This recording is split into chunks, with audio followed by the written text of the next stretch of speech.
Hi, this is Martin Behr, and today we're going to take a look at the MOEN Looper and how it can be used to keep your pedalboard well organized and make it easy to switch between sounds.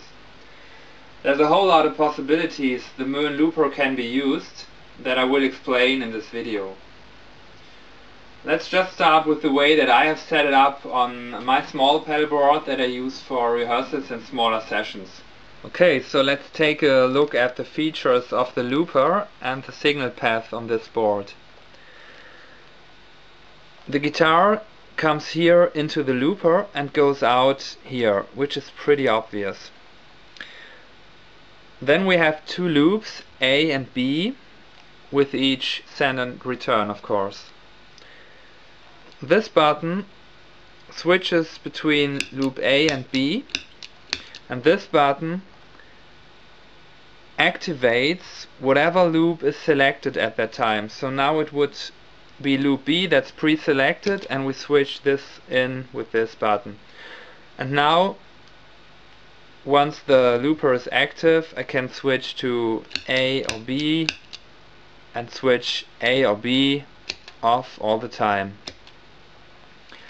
So in loop B I have sent this output to the compressor, into the Fat Cat, that's an old Ibanez pedal, into the brand new MOEN Real Tube Overdrive, which actually features a real tube inside and sounds really cool, as you can hear in a minute. From here, from this output, it goes back to the return of loop B. Loop A is pretty simple because I just go into the violent metal and back to the looper. From the output it goes to the to an old Ibanez delay, into the solo switch to my amp. The MOEN Looper also features a tuner output that's right here.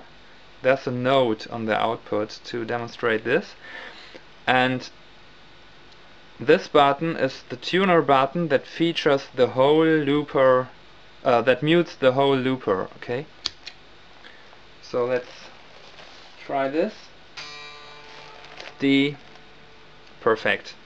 So with the MOEN Looper I have access to three basic sounds just by hitting these two buttons. So this would be clean. Then if I want to go to a crunch tone, I can activate loop B, and if I want to go to distortion, I can use loop A.